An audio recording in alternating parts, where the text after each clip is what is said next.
నమస్తే, నేను మీ journalist Siddhu. So అసలు శబరిమలకి వెళ్ళి అయ్యప్ప స్వాములు ఎలా వెళ్ళాలి అండ్ ఎలాంటి దీక్షాధారణ ఉంటుంది అండ్ అందులో ఏవైతే చిన్న చిన్న ప్రాబ్లమ్స్ ఉంటాయో వాటి నుంచి ఎలా అధిగమించాలి అండ్ అదే శబరిమలకి వెళ్ళే వాళ్ళు వావర్ స్వామిని కూడా దర్శించుకోవచ్చా, వావర్ స్వామి అన్నవాడికి అండ్ శబరిమల అయ్యప్ప స్వామికి సో ఏమైనా సంబంధం ఉందా లేదా, ఇలాంటివన్నీ టాపిక్స్ మాట్లాడుకోవడానికి ప్రజెంట్ మన స్టూడియోలో లలిత్ అన్న ఉన్నారు, హిందూ జనశక్తి నుంచి లలిత్ గారు. సో నాకు కూడా గురువులు ఆయన అండ్ నాకు ఇప్పుడే తెలిసింది ఆయన కూడా ఒక అయ్యప్ప స్వామి మాల ధరించిన గురుస్వామి అనేసి. సో ఆయన్ని మనం స్టూడియోలో పిలిచాము. అన్న స్వామి శరణం అన్న. ఫస్ట్ స్వామి శరణం సిద్ధు. యా, యాక్చువల్లీ అయ్యప్ప మాల అంటే రీసెంట్ డేస్లో నేను వేయలేదు, అంటే హిందూ జనశక్తి స్టార్ట్ చేసిన తర్వాత కొంచెం యాక్టివిటీస్లో బిజీగా ఉండటం ఒకటి. నెక్స్ట్ మనకేంటంటే కొంచెం నోరు దోలు ఎక్కువ, అవ్వు అంటే పాస్టర్ని లేకపోతే లవ్ జీవిత గ్యాంగులు వేసుకుంటూ ఉంటాం కదా. మాల్లో ఉండి అంటే మనం చేసేది ధర్మయుద్ధమే కదా అని చెప్పేసి ఏది పడితే అది మాట్లాడలేం కదా. సో మాల్లో ఉండి ఇటువంటి మాట్లాడటం కరెక్ట్ కాదు కాబట్టి నేను కొంచెం దీక్ష ధారణ చేయలేదు. బట్ ఎవ్రీ ఇయర్ కార్తీక మాసం రాగానే ప్రతి ఇయర్ కూడా డెఫినెట్గా అవసరం ఉంటుంది. కాకపోతే నేను చెప్తున్నా కదా సిద్ధు, దీక్ష వేసుకుంటున్న చాలా మంది ఈ రోజున వాళ్ళు ఎందుకు దీక్ష వేసుకుంటున్నారు అనేది వాళ్ళకి ప్రాపర్గా గైడ్ చేయట్లేదు గురువులు కూడా. కొంతమంది అవసరార్థం మాల వేసుకుంటున్నారు, కొంతమంది అవసరాలు తీరిని అని మాల వేసుకుంటున్నారు, కొంతమంది షో ఆఫ్ కోసం మాల వేసుకుంటున్నారేమో అన్న బాధ కలుగుతూ ఉంది నాకు కూడా. డెఫినెట్గా ఇది గురుస్వాములే చెప్పాలి, కానీ గురుస్వాములు కూడా సెక్యులరిజం మత్తులో జోగుతూ నిజాలను చెప్పడానికి తర్జన పడిపోతున్నారు. ఎందుకు అర్థం కావట్లా. అయ్యప్ప స్వామి మాల ఎంత గొప్పదో తెలుసా. ఒకప్పుడు భక్తి ఉద్యమం మొదలైంది. ఎంతోమంది వచ్చి హిందూ గ్రంథాలని అట్టడుగు వర్గాల దాకా, హిందూ గ్రంథాల్లో ఉన్న కథల్ని కళల రూపంలోకి మార్చి గ్రామీణ ప్రాంతాల్లో ఉన్న వాళ్ళందరికీ కూడా ఆ విలువలు అర్థమయ్యేలాగా చేశారు. ఆ తర్వాత మళ్ళీ భగవంతుడికి హిందువులకి గ్యాప్ పెరిగింది. ఆ గ్యాప్ని కవర్ చేసింది, అత్యధిక మంది ధర్మభ్రష్టత్వం చెందకుండా మత మార్పిడి అవ్వకుండా కాపాడింది అయ్యప్ప దీక్ష. అంత గొప్ప అయ్యప్ప దీక్షని ఈ రోజున దాని ఉద్దేశం ఏమిటి, దాని లక్ష్యం ఏంటి అనేది అర్థం చేసుకోకుండా దీన్ని కూడా ఒక షో ఆఫ్ థింగ్ లాగా మార్చేస్తూ ఉన్నారు. దీని మీద ఖచ్చితంగా ఒక ఉద్యమం మళ్ళీ రావాల్సి ఉంటుంది. రెవల్యూషన్ ద్వారా మళ్ళీ హిందువులందరికీ కూడా ఈ ఆధ్యాత్మికత చేరాలి. అయ్యప్ప దీక్ష అనేసరికి అక్కడ అయితే 18 మెట్లు ఉంటాయి కదా, 18 మెట్లని ఎక్కేస్తే ఇంకా ప్రతిదీ మనం జయించినట్టే అనేసి చాలామంది అనుకుంటారు. నిజంగా 18 మెట్లకి ఉన్న మహత్యం ఏంటి? ఇక్కడ చాలామంది చెప్తారు ఏంటంటే 18 మెట్లు ఎక్కిన తర్వాత అన్నీ మేము ఒక్కొక్క సంవత్సరం ఒక్కొక్కటి జయించుకుంటూ వెళ్తున్నాము, అందులో విద్య అవిద్య లేకపోతే పంచేంద్రియాలు ఇటువంటివన్నీ ఏవో చెప్తూ ఉంటారు. నిజానికి ఇవేవి కాదు. 18 సోపానాలు ఏవైతే 18 అంటారు దాన్ని మలయాళంలో, మనం 18 సోపానాలు 18 మెట్లు అని చెప్పేసి అంటాం. ఈ 18 మెట్లు కూడా దేనికి సంకేతం అంటే భగవద్గీతలో ఏవైతే 18 అధ్యాయాలు చెప్పారో, నిజానికి ఈ 18 అధ్యాయాల పేర్లు చూసుకుంటేనే అవే మన జీవితంలో మనం సాధించాల్సిన లక్ష్యం అనేది కూడా మనకు అర్థమవుతుంది. ఈ 18 మెట్లు ఎక్కిన తర్వాత బంగారు మెట్లు పైన ధ్వజస్తంభం ఉంటుంది స్వామివారి ఆలయానికి ముందు. ఆ ధ్వజస్తంభం పైన ఒక మాట రాసి ఉంటుంది, తత్వమసి అని చెప్పేసి. ఈ తత్వమసి అనేది కూడా వేదవాక్యం. ఇన్ఫ్యాక్ట్ శంకరాచార్యులు వారు చెప్పిన 4 మహావాక్యాలు ఏవైతే ఉన్నాయో, అహం బ్రహ్మాస్మి, ప్రజ్ఞానం బ్రహ్మ, అయమాత్మ బ్రహ్మ, తత్వమసి. అందులో తత్వమసి అనేది అత్యంత కీలకమైంది. తత్వమసి అంటే ఏంటి? అది నీవై ఉన్నావు అని చెప్పేసి చెప్తున్నారు. ఆ అది అంటే ఏంటి? ఆ అది అనే కాడే కీలకం ఉంది. ఆ పరమాత్మ, ఆ పరమాత్మ ఎవరో కాదు, నువ్వే అయ్యావు అని చెప్పేసి అన్నారు. ఈ నువ్వు అనే మాట ఎందుకు వాడుతున్నారు పరమాత్మకి అంటే, పరమాత్మకి అది అని పేరు వాడటానికి ఒక కారణం ఉంది. పరమాత్ముడికి బొడ్డుగోసి పేరు పెడతానికి పరమాత్మ కంటే ముందు పుట్టినవాడు ఎవడూ లేడు. పరమాత్మే అందరికంటే ముందు, ఆయన తర్వాతే ఏది కలిగినా కలిగింది. ఇందులో సృష్టి మొత్తం కలిగిన ఆయన వల్లే, సృష్టిలో మనలాంటి వాళ్ళు కలిగిన ఆయన వల్లే. కాబట్టి అందరికంటే ముందు ఉన్నది పరమాత్మ. ఆ పరమాత్మ నువ్వే అని చెప్పటం తత్వమసి. ఆ పరమాత్మ నువ్వే ఎప్పుడవుతావు? ఇక్కడ 18 అధ్యాయాలు ఒకసారి కొన్ని పేర్లు చెప్పుకుందాం స్టార్టింగ్ నుంచి ఎండింగ్ దాకా.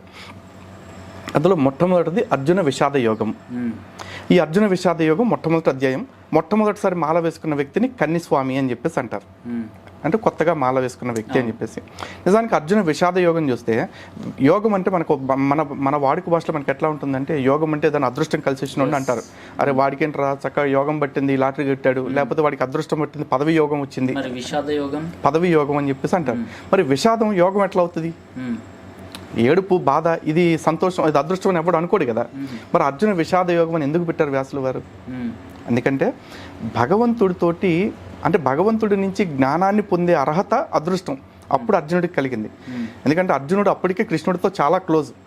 ఎన్నోసార్లు వాళ్ళిద్దరూ కూర్చొని మాట్లాడుకున్నారు. కానీ ఎప్పుడైనా కృష్ణుడు ఖాళీగా ఉండగా బాగా కూర్చో, కాసేపు నీకు కాసేపు భగవద్గీత చెప్తాను అన్నాడా? అలా ఎప్పటికైతే అర్జునుడికి ఆ విషాదం వచ్చిందో అప్పుడు పరమాత్మ ఓకే వీడికి జ్ఞానాన్ని ఇవ్వాల్సిన సమయం వచ్చింది, ఆ టైం రావాలి, ఆ టైం వచ్చింది కాబట్టి ఇప్పుడు వీడికి నేను చెప్పాలి అని చెప్పి కూర్చోబెట్టి చెప్పారు. ఆ కూర్చోబెట్టి చెప్పే క్రమంలో భగవద్గీత మొత్తం కనుక మనం చూస్తే ఎందుకు స్టార్ట్ అయింది అనేది, చాలామంది ఏమంటారంటే అర్జునుడు నా వాళ్ళందరినీ నేను చంపేసుకున్నప్పుడు నేను రాజ్యాన్ని ఏలుకోవాలా, నా వల్ల కాదు అని అంటే అర్జునుడిలో పిరికితనం వచ్చింది కాబట్టి అర్జునుడికి ధైర్యం ఇవ్వడం కోసం కృష్ణుడు భగవద్గీత చెప్పాడంటారు. మనందరం ఒక కోణంలో చూస్తాం కానీ మహాత్ములు అది 2 కోణాల్లో చూశారు శంకరాచార్యుల వారు. కృష్ణ పరమాత్మ అంతకంటే ముందే 2 కోణాలు చూశారు. అదేంటి, అర్జునుడు అన్నమాట నా వాళ్ళందరినీ నేను చంపేసి ఈ రాజ్యాన్ని నేను ఏలుకోవాలా అన్నారు. ఇక్కడ బలహీనత ఒక్కటే చూడట్లే మనం, అక్కడ 2 వచ్చినాయి అర్జునుల్లో, అహంకారము మమకారం. అహం అంటే ఏంటి, నేను అనే భావన, మమకారం ఏంటి, నాది అనే భావన. ప్రపంచంలో మీరు లెక్కేసి చూసుకోండి, సృష్టిలో ఏ సమస్య వచ్చినా జంతువుల మధ్య కావచ్చు మనుషుల మధ్య కావచ్చు ఈ 2 కారణంగానే వస్తాయి. మూలానికి వెళ్తే 2కి మించిన కారణం ప్రపంచంలో దొరకదు, సవాల్ ఎవరికైనా సరే. అది కృష్ణుడు చెప్పాడు. ఆ అహంకారం ఏంటి, నేను వీళ్ళందరినీ చంపేసి రాజ్యాన్ని ఏలుకోవాలి. బహుశా అక్కడ యుద్ధం మొదలే అవ్వలేదు ఇంకా, అంటే నువ్వు యుద్ధం చేసేసినట్టు వాళ్ళందరినీ చంపేసినట్టు నువ్వు రాజు అయిపోయినట్టు ఎంత ఊహించుకుంటున్నావా, అంత లేదు రాజా నువ్వు భూమి మీదకి రా అని చెప్పేసి కృష్ణుడు మొదలుపెట్టారు క్లాస్. రెండోది మమకారం, అంటే నాది, నా వాళ్ళందరినీ చంపేయాలన్నావు. మరి ఈ నీ వాళ్ళేగా నీ భార్య వస్త్రాపహరణం చేసింది, ఈ నీ వాళ్ళేగా నీ అనుకున్న అన్నదమ్ముల్ని అడవుల పాలు చేసింది, ఈ నీ వాళ్ళేగా మీ అందరినీ చంపాలని విషం పెట్టింది, మీ అందరినీ చంపాలని లక్కింట్లో తగలబెట్టింది, ఈ నీ వాళ్ళేగా నీ రాజ్యాన్ని నీకు తిరిగి ఇవ్వటానికి, నీ రాజ్యం మొత్తం కాదు 5గురికి 5 ఊళ్ళు ఇమ్మంటే కూడా ఇవ్వటానికి ఒప్పుకుంది. మరి ఈ నీ వాళ్ళని తప్పు చేసినా వదిలేస్తావా? తప్పు చేసిన వాడు నీ వాడైనా సరే నువ్వు శిక్షించాల్సిందే. నువ్వు శిక్షించే పొజిషన్లో ఉన్నప్పుడు నువ్వు క్షత్రియుడివి, నీ పని ఏంటి, తప్పు చేసిన వాడిని శిక్షించి మంచిని నిలబెట్టడం. నువ్వు ఇవి చేయకుండా వీళ్ళు నా వాళ్ళు లేకపోతే నేను పుడింగి నేను పీకేస్తాను అంటే కుదరదు. కాబట్టి ఇప్పుడు నీకు జ్ఞానం ఇవ్వాల్సిన సందర్భం వచ్చింది, కూర్చొని భగవద్గీత నీకు చెప్పాలి అని చెప్పేసి అర్జునుడికి నేర్పడం స్టార్ట్ చేశారు. అలాగే మొట్టమొదటి మాల వేసుకునే వాడికి కూడా కన్యస్వామికి భగవంతుడిని తెలుసుకునే యోగం కలిగింది, భగవంతుడి దగ్గరికి రావాలనే ఆలోచన వచ్చింది. కాబట్టి కన్యస్వామికి మిగతా ఏ స్వాములకి లేనంత ప్రివిలేజ్ ఉంటుంది, గురుస్వామికి ఎంత ప్రివిలేజ్ ఉంటుందో అంతకంటే స్పెషల్ ప్రివిలేజ్ కన్యస్వామికి ఉంటుంది. కన్యస్వామి అంటే అయ్యప్పతో సమానము, కన్యస్వామి అనేవాడిని బాగా ఎక్కువ గౌరవించాలి, కన్యస్వామిని ఇబ్బంది పెట్టకూడదు అని చెప్పేసి చెప్తారు. కానీ దరిద్రం ఏంటంటే ఇప్పుడు చాలామంది స్వాములు కన్యస్వాములు అంటే ఆట పట్టించడం, కన్యస్వాములు ఇబ్బంది పెడతాం, కన్యస్వామి అంటే ఎంత పెడితే అంత తినాలంటూ విసిగించడం, ఇట్లాంటివన్నీ చేస్తూ ఉన్నారు. నిజానికి కన్యస్వామి అత్యంత యోగ్యుడు, భగవంతుడిని తెలుసుకోవాలనే థాట్ వచ్చిన వ్యక్తి. అటువంటి కన్యస్వామిని గౌరవించాలి. ఆ తర్వాత 2వ మెట్టు సాంఖ్యము, అంటే నాకు ఇక దేంతోనూ టెన్షన్ లేదు, నేను అసలు నాకు దేని గురించి ఆలోచన లేదు, నాకు భయాలన్నీ వదిలిపోయినాయి, వదలగొట్టుకోవాలి అని ఆలోచన రావటం. అందుకే 2వ దారిని మాల వేసుకున్నప్పుడు కన్యస్వామి వల్ల కత్తి స్వామి అవుతాడు. కత్తి అంటే ఏంటి, మనలో ఉండే బలహీనతల్ని నరికేసుకోవటం, మనుషుల్ని నరకటానికి వాడే కత్తి కాదు. ఆ తర్వాత ఏంటిది 3వది కర్మయోగం, అంటే కర్మల యందు నేను కర్మ చేయటం నా విధి, నేను చేసే కర్మ పట్ల నాకు ఇటువంటి ఫలితం రావాలనే ఆశ లేకుండా నువ్వు కర్మని చేయి. పరమాత్మ భగవద్గీతలు ఏదైతే చెప్పారో అట్లా మీరు చెప్పిన ఇట్లా ఒక్కొక్కటి చెప్తుంటారా? ఇవన్నీ చెప్పట్లేదు ఇప్పుడు చెప్పట్లేదు. బికాస్ పేరుకే ఇప్పుడు కొంతమంది ఫేస్బుక్లో లేకపోతే ఇన్స్టాలో పోస్టులు పెట్టుకోవడానికే నేను కత్తి స్వామి, గంట స్వామి, గద స్వామి అని చెప్తా ఉంటారు. బట్ వాళ్ళకి నిజంగా మీనింగ్ తెలుసు, తత్వం తెలుసుకోవాలి. ఇప్పుడు పైకి ఎక్కిన తర్వాత చెప్పాం కదా తత్వమసి అని చెప్పేసి, ఇలా ఒక్కొక్క అధ్యాయాన్ని అంటే ఒక్కొక్క మెట్టుని అధిరోహించుకుంటూ వెళుతుంటే అటు తత్వాన్ని అర్థం చేసుకుంటూ మనలో ఉన్న చెడుని విడిచిపెట్టేసుకుంటూ వెళితే 18వది ఏముంటుంది, మోక్ష సన్యాస యోగము. జనరల్గా హిందూ ధర్మంలో ఏం చెప్తారంటే స్వర్గం కంటే గొప్పది మోక్షము, మేము స్వర్గం కోసం కాదు మోక్షం కోసం ప్రయత్నిస్తున్నాం అంటారు. మనం ప్రయత్నిస్తేనే కోరుకుంటేనే వచ్చేది మోక్షం కాదు. కోరుకుని చేస్తున్నాము అంటే ఆ కోరిక వెంపట మనకు వచ్చేది ఫలం. ఆ ఫలితం అనుభవించకుండా మనం మోక్షాన్ని పొందలేము. మోక్షం పొందటం అంటే కర్మ ఫలితాన్ని కూడా శూన్యం చేసుకోవాలి, కర్మల్ని కాదు, కర్మ ఫలాన్ని శూన్యం చేసుకోవాలి. అలా ఎటువంటి కర్మ ఫలాలు లేకుండా జీవితం మొత్తాన్ని కూడా స్వామి సేవలో చేసుకుని ప్రతిదీ భగవదర్పణ చేసుకుంటూ భగవంతుడు నన్ను ఈ కార్యానికి నియోగించాడు కాబట్టి నేను ఇది చేస్తున్నా తప్ప ఇది నా పని చేయటం నా విధి, దీనివల్ల సక్సెస్ వస్తుందా ఫెయిల్యూర్ వస్తుందని నా సంబంధం లేదు అని చేసుకుంటూ వెళ్తుంటే 18వదైన మోక్ష సన్యాస యోగాన్ని కూడా మనం పొందుతాం. భగవంతుడి తప్ప మనకి ఏ కోరిక లేదు అన్న విషయం మనం అర్థం చేసుకున్న రోజున భగవంతుడు మనము ఒకటేగా. ఈరోజు భగవంతుడు మనందరికంటే గొప్పవాడు ఎందుకు అవుతాడు తెలుసా? మనుషుల కంటే భగవంతుడికి కోరిక ఉండదు. ఎందుకు? ఈ సృష్టి మొత్తం తనదే, ఈ సృష్టిలో ఉన్న ప్రతిదీ తనదే. తనకి దేన్నో పొందాలి అన్న ఆలోచన ఎక్కడైనా ఉంటుందా? ఉండదు. కాబట్టి ఆ స్థితికి మనం చేరుకుంటే మనం భగవంతుడితో సమానం అవుతాం. అలా 18వది కూడా చేరుకుని ఈ మోక్షం పొందాలనే కోరికను కూడా విడిచిపెట్టేసి కర్మను మాత్రం చేసుకుంటూ వెళ్తుంటే, నిష్కామ కర్మను చేసుకుంటూ వెళ్తుంటే మనం తత్వం అసి, అది నీవై ఉంటావు, నువ్వే భగవంతుడు అవుతావు. ఇది మనకి వేదం చెప్తున్నమాట. వేదం చెప్పిందే గీతాసారం కూడా, భగవద్గీత సారం. ఆ భగవద్గీత సారమే ఈ 18 మీద అష్టాదశ సోపానాల మీద అధిరోహించి ఉంది. ఈ అష్టాదశ సోపానాల ద్వారా దాన్ని పొందాలి. ఇది అయ్యప్ప స్వామి దీక్షలో 18 యొక్క తత్వం. మరి ఇలా చేస్తే ప్రతి ఒక్కడు భగవంతుడితో సమానం అవుతాడా, అవడా? ఎందుకు ఈ మాట అంటున్నామంటే, మనకి మోక్షంలో మొత్తం 4 మెట్లు చెప్తారు కొన్ని పురాణాల్లో, కొన్నిట్లో 5 చెప్తారు. అవేంటంటే సాలోక్యము, సామీప్యము, సారూప్యము, సాప్టి, సాయుధ్యము. ఈ సాలోక్యం అంటే ఏంటి? ఈ ఏ కోరికలో లేకుండా వెళ్ళిన వాడు భగవంతుడి యొక్క లోకానికి చేరుకుంటాడు. మొదట భగవంతుడి యొక్క లోకం ఏంటంటే పరంధామం. ఈ స్వర్గం కాదు, ఇంకోటి కాదు. ఆ పరంధామంలో ఆ చేరుకున్న వాళ్ళందరూ ఏం చేస్తారంటే నిత్యం ఒకటే భగవంతుడిని చూస్తూ అనుభవిస్తూ ఉంటారు. సదా పశ్యంతి సూరయ తద్విష్ణోహ పరమం పదం. ఆ పరమపదంలో ఉన్న పరమ దైవం ఎవరైతే ఉన్నారో ఆ దైవాన్ని చూస్తూ అనుభవిస్తూ ఉంటారు. తర్వాత సామీప్యం, భగవంతుడు లోకాన్ని చేరటమే కాదు, భగవంతుడు ఉండే దగ్గరికి చేరుకుంటారు. ఇంకా నెక్స్ట్ లెవెల్ అనమాట. ఈ సామీప్యం పొందిన తర్వాత సారూప్యం, భగవంతుడి రూపాన్ని కూడా పొందుతారు కొన్నాళ్ళకి వీళ్ళు. ఆ తర్వాత సాప్టి, అంటే భగవంతుడికి ఏవైతే శక్తులు ఉన్నాయో ఆ శక్తులన్నీ కూడా వీళ్ళకి కూడా వస్తాయి. ఇక చివరిది సాయుధ్యం, అంటే భగవంతుడితో పాటు ఐక్యం అయిపోవటం. ఇప్పుడు కొవ్వొత్తు ఉంది, ఈ కొవ్వొత్తుతో ఇంకో కొవ్వొత్తి వెలిగిస్తాం, లేదా దీపంతో దీపం వెలిగిస్తాం. ఈ దీపంతో ఇంకో దీపం వెలిగించినప్పుడు ఈ దీపానికి ఎంత కాంతి వస్తుందో దానికి అంతే కాంతి వస్తుంది. కానీ రెండు ఒకటా? కాదు. కానీ ఆ 2 జ్యోతుల్ని, ఆ 2 ఒత్తుల్ని కలిపేస్తే ఒకటే దానిలాగా ఏముంటుంది? ఇంకా అక్కడ ఒకటే కాంతి కింద మారిపోయింది ఇక మళ్ళీ. అలా ఇందులో సనాతన ధర్మంలో మాత్రమే ఉన్న గొప్ప అదృష్టం ఏంటంటే ప్రతి వ్యక్తి కూడా తాను భగవంతుడితో ఐక్యమైపోయి భగవంతుడిగా మారిపోగలడు. అదే కదా తత్వమసి అక్కడ చెప్పింది. ఇదే అయ్యప్ప దీక్ష యొక్క లక్ష్యం. సో మీలాగా చెప్పేవాళ్ళు చాలా తక్కువ మంది ఉంటారు. నేను ఇప్పుడు పడి పూజలు చాలా చోట్ల నేను వెళ్తుంటాను. ఏదో అయ్యప్ప స్వామిని అక్కడ అంగరంగ వైభవంగా కూర్చోబెట్టేశారా, మా పని అయిపోయింది, ఇంకా ఆయన ముందర మేము కూర్చున్నామా, భజనలు చేసామా అంటే వాళ్ళ డైలీ వాళ్ళ ఆఫీస్కి వెళ్ళాలి, లేకపోతే బిజినెస్లు ఇవన్నీ చేస్తుంటారు. బట్ పడి పూజ జరుగుతుంది అంటే వెళ్ళి ఏదో వినడానికి కాదు, అక్కడ భజనల్లో కాసేపు కూర్చున్నామా, దాని తర్వాత భిక్షను తీసుకున్నామా, వచ్చేసామా అన్నట్టు అయిపోతుంది. బట్ మీలాగా చెప్పే గురుస్వాములు చాలా తక్కువ మంది ఉన్నారు. ఇది బహుశా మరి సనాతన ధర్మానికి గ్రహణం పట్టిన కారణం ఏమో తెలియదు, కానీ వాస్తవాలు చెప్పడానికి కొంతమంది భయపడుతున్నారు, కొంతమంది వాస్తవాలు చెప్పడానికి ఇష్టపడట్ల. కారణం ఏంటంటే వీళ్ళు కూడా ఒక అబద్ధాన్ని నమ్ముతున్నారు. వీళ్ళు నమ్ముతున్న అబద్ధమే నిజం అనుకుంటున్న వాళ్ళు ఉన్నారు. ఈరోజు నేను మాట్లాడే ప్రతి మాటకి కూడా ఒక గ్రంథ ప్రమాణం ఉంటుంది. గ్రంథ ప్రమాణాన్ని దాటి నేను ఎప్పుడు మాట్లాడట్లేదు.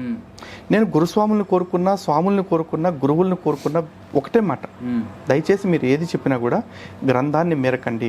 సనాతన ధర్మంలో వేదం చెప్పినా, ఉపనిషత్తు చెప్పినా, ఇతిహాసం చెప్పినా, పురాణం చెప్పినా, స్మృతి గ్రంథాలు చెప్పినా, ధర్మశాస్త్రాలు, నీతి సూత్రాలు ఏవి చెప్పినా, ఇవి ఏవి కాకపోతే శిష్టాచారాన్ని అనుసరించండి అని పరమాత్మ స్వయంగా చెప్పిన అన్నీ కూడా వేదం చెప్తున్న విలువలు ఏవైతే ఉన్నాయో ఆ విలువల్ని దాటకుండా ఉండటం కోసం, ఆ విలువల ప్రకారం సమాజం బ్రతుకుతూ కృణ్వంతో విశ్వమార్యం, ఈ విశ్వం మొత్తాన్ని కూడా ఆర్యవంతంగా అంటే సంస్కారవంతంగా తీర్చిదిద్దాలనేది వేదం లక్ష్యం. మరి ఆ లక్ష్యానికి డీవియేట్ అవుతూ వెళ్తున్నాము అంటే మనం తప్పు చేస్తున్నాం కదా. మనం అప్పుడు 18 సార్లు దీక్ష చేసుకున్నా, 78 సార్లు దీక్ష తీసుకున్నా సరే స్వామి మన ఎందుకు కరుణిస్తాడు? ఆయనకు ఏదన్నా కీడు జరిగితే స్వామి మేము మాలేసుకుంటే కూడా మాకు చెడు చేశాడు అంటారు, కానీ ఆ స్వామి దీక్ష నువ్వు నియమాలతో పాటించావా లేదా అది ఆలోచించు.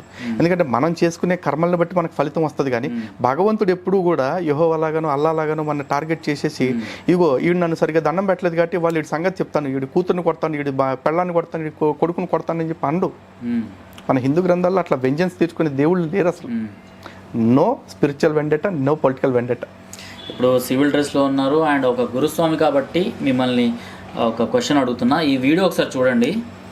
సో మీకేమనిపిస్తుంది అంటే అయ్యప్ప స్వామి భక్తులు ఎలాంటి ఫుడ్ని తీసుకోవాలి, ఎలాంటి భిక్షను తీసుకోవాలి, అండ్ ఇలా లగ్జరియస్గా కూర్చొని కొంతమంది రీల్స్ కోసము ఇలాంటివన్నీ తీస్తున్నారనమాట. అయ్యప్ప స్వామి భక్తుల్ని కూర్చోబెట్టి లగ్జరియస్గా వాళ్ళకి కావాల్సిన పలావ్ అంట, అక్కడ జీరా రైస్ ఉంది, దాల్ మఖని, అలాంటివన్నీ కనిపిస్తున్నాయి.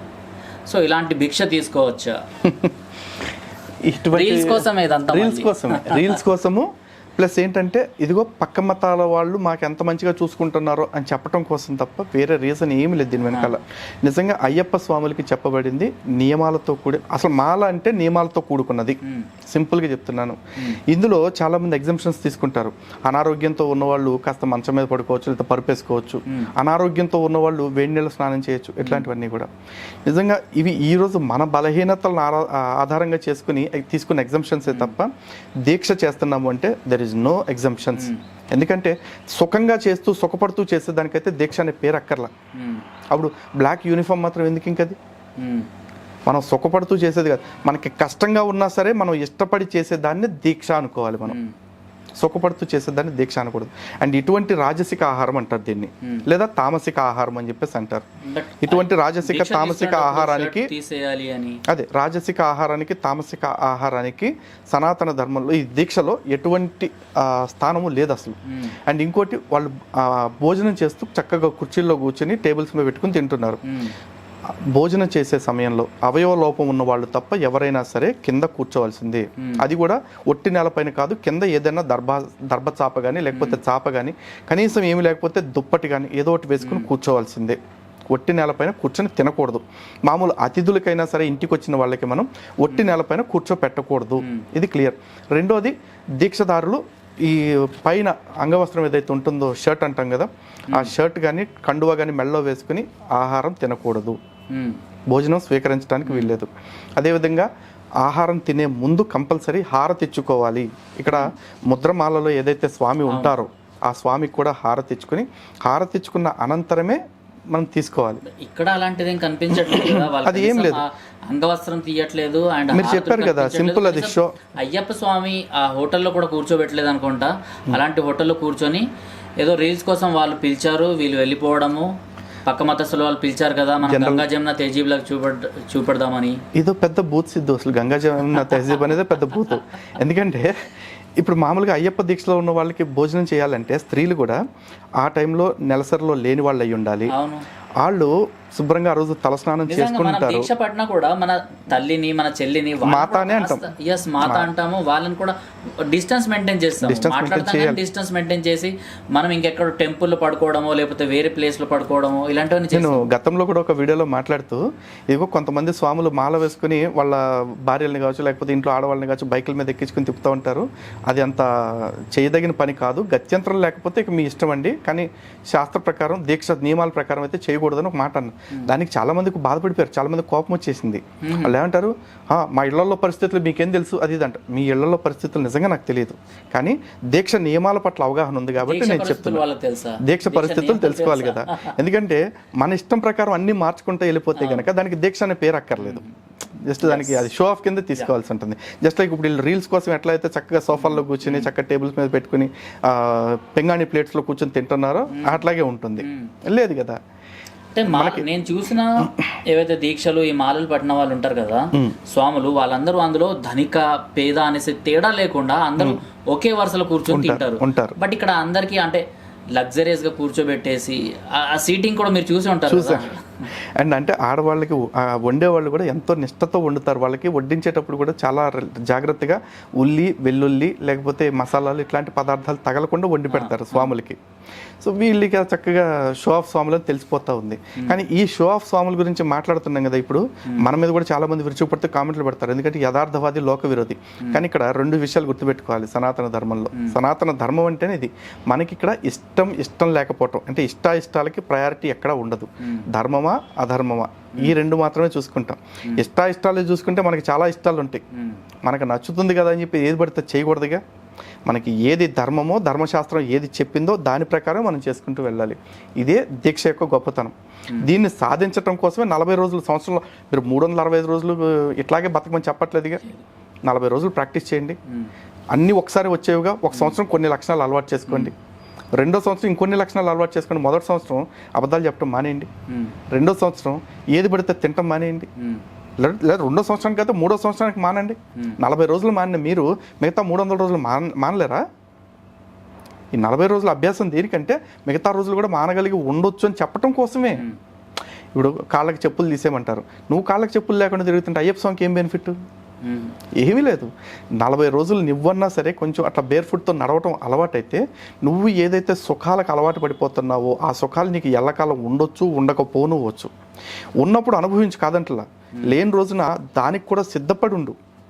భగవద్గీతలో స్వామి చెప్తుంది అదే కదా, నువ్వు దేనికైనా సరే సిద్ధంగా ఉండాలి. అదే కదా ధర్మం. దానికోసమే. లేకపోతే నువ్వు చెప్పులు లేకుండా తిరిగితే అయ్యప్ప స్వామికి ఏమన్నా ఎక్స్ట్రా 2 మెడల్స్ వచ్చి పడతాయి ఆ జేబుల్లోకి. మనం చేసే దేనివల్ల భగవంతుడు 1% కూడా ఎక్స్పెక్ట్ చేయడు, నాకు వీళ్ళ పూజల వల్ల నాకు ఈ బలం కావాలని చెప్పేసి. కానీ మనం చేసే పూజలు అనేది మనల్ని ఉద్ధరిస్తాయి, శారీరకంగా, మానసికంగా, ఆధ్యాత్మికంగా, సామాజికంగా. ఎందుకంటే సింపుల్ లాజిక్, వ్యక్తి బాగుంటే ఇల్లు బాగుంటుంది, ఇల్లు బాగుంటే సమాజం బాగుంటుంది, సమాజం బాగుంటే దేశం బాగుంటుంది, దేశం బాగుంటే యావత్ ప్రపంచం బాగుంటుంది. అదేగా కృణవంతో విశ్వమార్యం అంటే.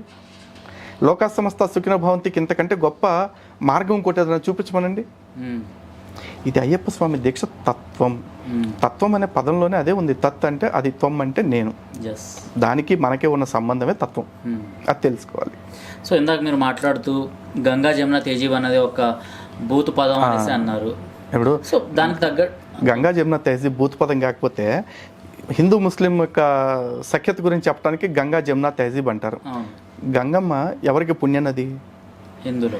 యమునా నది ఇందులో ఆ మరకలకు వచ్చింది ఏముంది అసలు? జంజం కూడా లేదు అందులో, జంజం కూడా లేదుగా. ఇప్పుడు వాళ్ళని చెప్పమనండి, ముస్లిమ్స్ని చెప్పమనండి గంగా జంజం తహజీబ్ అని చెప్పేసి అనమనండి, అయిద్దా? ఏం జరగవు. ఏం అయ్యే పనులు కూడా కాదు. సింపుల్ మైసూర్ బొండంలో మైసూర్ ఎట్ట ఉందో, లేకపోతే ఇంకోటి చెప్తారు కదా, ఆ మైసూర్ బొండంలో మైసూర్ ఏ విధంగా లేదో వీళ్ళు చెప్పే మత సామరస్యం లేదు, మతమే ఉంటుంది చివరికి, అంతే. అందుకే దీని పెద్ద బూత్ అంట నేను. మరి అలాంటిది ఇప్పుడు నేను ఈ క్వశ్చన్ తీసుకోవడానికి మెయిన్ కారణం, మిమ్మల్ని స్టూడియోకి పిలిపించడానికి మెయిన్ కారణం, ఇప్పుడు ఇందాకటి వరకు అయితే మీరు ఒక గురువు లాగా మాట్లాడారు. బట్ ఇంకోటి నాకు మీ నుంచి రావాల్సిన ఆన్సర్ ఏంటంటే, ఏదైతే నేను కొంతమంది గురుస్వామిని కలిసి వావర్ స్వామి గురించి చరిత్ర కావాలి అంటే వాళ్ళేదో అంటే అప్పటి చరిత్ర అండ్ నేను చెప్పే చరిత్ర అంటే ఈయన గురుస్వామి చెప్పే చరిత్రకి సంబంధం లేదు, కానీ తాత ముత్తాతల నుంచి ఇవన్నీ ఫాలో అవుతున్నాం కాబట్టి మనం గుడ్డిగా నమ్మేయాలి అనేసి చెప్పుకొచ్చారు. బట్ నేను వాళ్ళని పిలవలేదు. బట్ మీరు వావర్ స్వామి గురించి ఎప్పుడో ఇంతకుముందు ఎక్స్పోజ్ చేశారు కాబట్టి మిమ్మల్ని అడుగుతున్నాను ఇక్కడ, అసలు వావర్ స్వామి అంటే ఎవరు? అండ్ శబరిమల అయ్యప్ప స్వామికి ఆయనకు సంబంధం ఏంటి? కొన్ని సినిమాలు తీసుకున్నా లేకపోతే నాకు పురాణాల్లో అయితే అక్కడ కనిపించలేదు వావర్ స్వామి గురించి ఎలాంటి ప్రస్తావన లేదు. బట్ సినిమాల నుంచి ఇదంతా వచ్చింది. అండ్ కొంతమంది గురుస్వాములు ఈ మధ్యలో ఒక కల్చర్ వచ్చిందన్నమాట, ఒక వాళ్ళ మధ్యలోనే ఒక ముస్లిం సాహెబ్ని తీసుకువచ్చి ఆయన్ని కూర్చోబెట్టి ఆయన్ని వావర్ స్వామి ఈయనే అనేసి పూజలు అందించడము.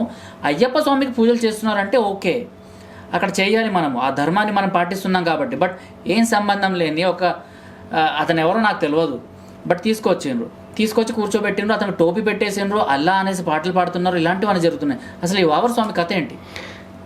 సో యాక్చువల్లీ ఇప్పుడు దాకా గురుస్వామిలాగా మాట్లాడారు అని చెప్పేసి అన్నావు కదా, ఇప్పుడు యాక్చువల్లీ నిజంగా గురుస్వామిలాగా మాట్లాడుతున్నా. ఎందుకంటే ఫస్ట్ ఆఫ్ ఆల్ గురువు అనే పదానికి అర్థం తెలుసుకోవాలి. Not every teacher is a guru. మన సనాతన ధర్మం ప్రకారం ఏంటంటే ఇంగ్లీష్లో మామూలుగా టీచర్ అనే దానికి తెలుగులో గురువు అనే పదం వాడేస్తున్నారు. కాదు, ఉపాధ్యాయుడు వేరు, అధ్యాపకుడు వేరు, ఆచార్యుడు వేరు, గురువు వేరు. గురువు అంటే నిజంగా ఆధ్యాత్మిక మార్గదర్శనం చేసేవాడిని మాత్రమే గురువు అంటారు. ఆధ్యాత్మిక మార్గదర్శనం అంటే ఏంటి? భగవంతుడికి మనకి ఉండే సంబంధం లౌకికమైంది కాదు, ఆత్మ సంబంధమైంది. అందుకే భగవంతుడిని మనం ఈ కంటితో నేరుగా చూడలేం కూడా. అటువంటి ఆధ్యాత్మిక సంబంధాన్ని అందరికీ అర్థమయ్యేలాగా దారి చూపించేవాడిని గురువు అంటారు. మరి ఇటువంటి దారి చూపించకుండా తోచిన దారిని తీసుకెళ్లేవాడిని గురువు అనొచ్చా? అంటానికి లేదు. ఎందుకు నేను ఈ మాట అంటున్నాను అంటే, ఫస్ట్ ఆఫ్ ఆల్ వావర్ అనే అతను ఉన్నారు. ఆ వావర్ ముస్లిం అంటానికి అక్కడ ఆధారం ఉంది. శబరిమలలో అది ఎరుమేల దగ్గర ఒక దర్గా ఉంది కాబట్టి ఒక మసీద్ అంటున్నారు వాళ్ళు. యాక్చువల్లీ నిజానికి అక్కడ సమాధి ఉంటే అది మసీద్ కాదు, అది దర్గాని. దానిలో సమాధి ఉంది, ఇదిగో ఇది మసీదా అని చెప్పేసి ఏ ముస్లిం నేను అడగండి. ఇక్కడ ముస్లిం పెద్దల్ని తీసుకొచ్చి కూర్చోబెడదాం, ఇస్లాం ధర్మం గురించి బాగా తెలిసిన వాళ్ళని కూర్చోబెట్టేసి మరి అది దర్గానా మసీదా అని అడగండి. దర్గా అని ఎవరైనా చెప్తారు. ఆ దర్గాలో ఉన్నది ఎవరు అనండి. వావర్ స్వామి అని మన వాళ్ళు అంటారు. సరే, వావర్ స్వామి అని చెప్పేసి అంటున్నారు కదా, ఆ వావర్ ముస్లిం అని ఎట్లా అంటున్నారు అంటే బాబర్ అనే పేరుకి దగ్గరగా ఉంది కాబట్టి సౌండింగ్, ఈ వావర్ని వావర్ ఖాన్ చేసేసారా? అంతకుమించి రీజన్ ఏం లేదు. ఎందుకంటే ఎరుమేలిలో మనం కొన్ని సంప్రదాయాలు పాటిస్తూ ఉంటాం. అందులో ప్రధానంగా చూసుకుంటే ఆ సంప్రదాయాల గురించి మాట్లాడే ముందు అసలు వావర్ స్వామి స్టోరీ ఒక చిన్న గ్లిమ్స్లో చెప్తాను. సాధారణంగా అయ్యప్ప స్వామి చరిత్ర చదువుతూ ఉంటే అయ్యప్ప స్వామి అంటే సన్యాసాశ్రమం స్వీకరించడానికి ముందు పందలం యువరాజుగా ఉన్నప్పుడు పులిపాలు తేవటానికి అడవికి వెళితే ఆ అడవిలో కొంతమంది బందిపోట్లు వీళ్ళని పీడిస్తూ ఉన్నారు ప్రజల్ని. కాబట్టి అటువంటి బందిపోట్లని ఈయన ఓడించాడు. ఆ బందిపోట్ల నాయకుడు ఎవరు అంటే వావర్ అని చెప్పేసి చెప్తా ఉంటారు. సరే, వావరు బందిపోట గిందిపోట అనేది పక్కన పెడితే వావరు ముస్లిం అనడానికి ఇక్కడ ఆధారాలని బ్లంట్గా కొట్టిపడేయచ్చు. మన హిందువుల్లో పేరేమైనా ఉందా? లేదు. వావర్ అనేది నిజానికి ఏంటంటే కేరళలో ఉంటున్న ఒక గిరిజన ప్రాంతానికి సంబంధించిన వ్యక్తి అని కానీ నాకు అర్థమవుతోంది. ఎందుకంటే పేటతుళ్ళి కానీ అక్కడ ఉన్న కొన్ని ఆచారాలు కానీ చూస్తున్నప్పుడు ఎరుమేలు వెళ్ళినప్పుడు స్వాములందరూ కూడా ఆటవిక వేషాలు వేసుకుంటారు. ఇస్లాంలో ఎక్కడైనా సరే ఆటవిక వేషాలు వేసుకుంటారా? లేదు. ఇస్లాంలో ఆ బొక్కల టోపీ అంటారు, స్కల్ క్యాప్ అంటారు కదా, అదే పెట్టుకుంటారు కదా, లేకపోతే రూమి క్యాప్ పెట్టుకుంటారు. అంతేగాని ఆటవిక వేషాలు కట్టుకుని యాపాకులు పట్టుకుని లేకపోతే మేళతాళాలు పెట్టుకుని ఉన్న ఆటవిక తెగ వాళ్ళనే నరికి చంపేశారు. అంతే కదా. ఎప్పుడైతే అయ్యప్ప స్వామి వావర్ని ఓడించాడు, వావరు అయ్యప్ప స్వామి యొక్క శక్తిని అర్థం చేసుకున్నాడు. ఇంత చిన్న వయసు కుర్రోడు, 12 ఏళ్ళు 14 ఏళ్ళు ఉన్న వయసుడు నన్ను ఓడించాడు, నా వాళ్ళందరిని ఓడించాడు అంటే సామాన్యుడు కాదు, ఇతను దేవుడే భగవదంశ స్వరూపుడని తెలుసుకున్నాడు. తెలుసుకుని ఇక్కడ దాకా వచ్చావు కదా, నా గూడానికి రా అయ్యప్ప అని చెప్పి పిలుచుకెళ్తే గూడానికి తీసుకువెళ్ళారు. గూడానికి స్వామి వచ్చేటప్పుడు వాళ్ళందరూ కూడా మేళతాళాలతోటి ఆటవికులంతా స్వాగతం పలికారు.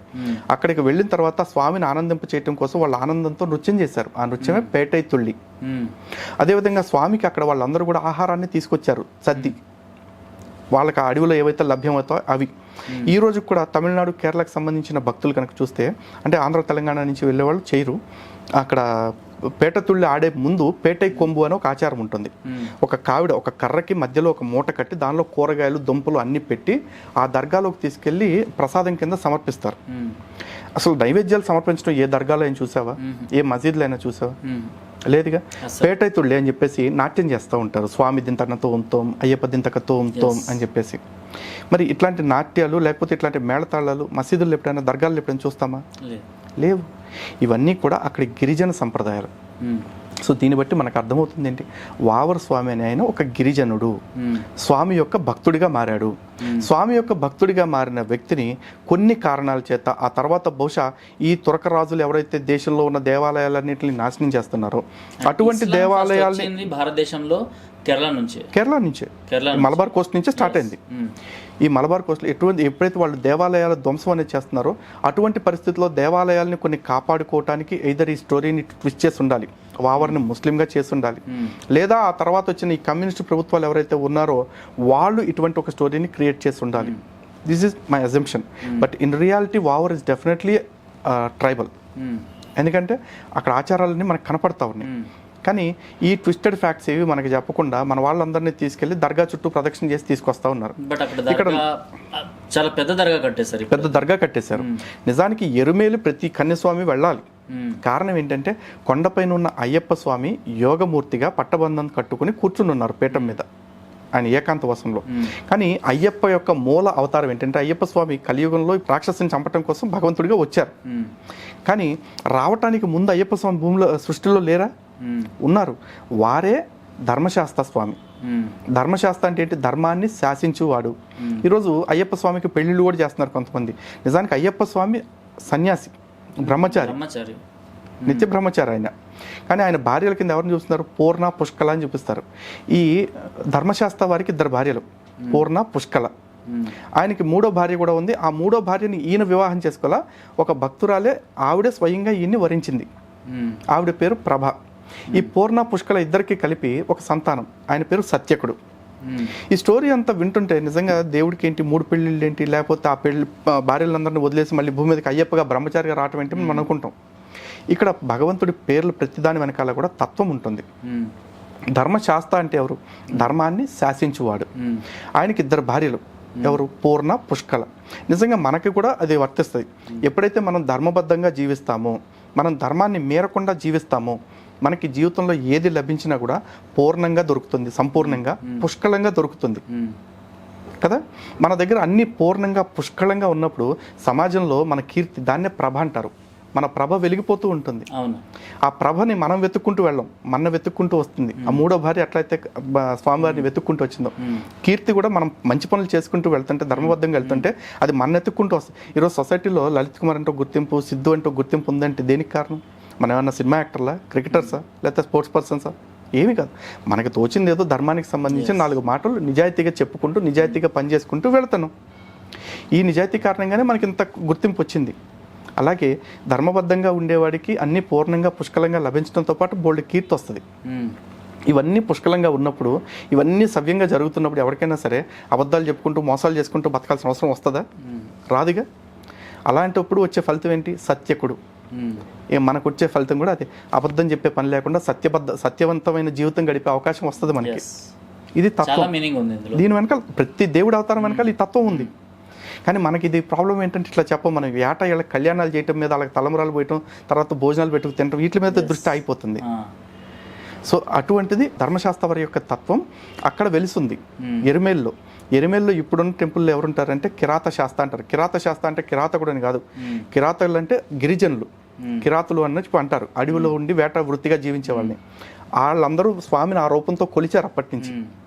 ఆ కిరాత శాస్త్ర ఆలయాన్ని మనం దర్శిస్తే మనకి మూలతత్వం అర్థమవుతుంది. ఆ మూలతత్వం అర్థం చేసుకోకపోవటం వల్ల ఈ మూలశంక తత్వాలు వచ్చి మనని ఏడిపించుకు తింటాయి.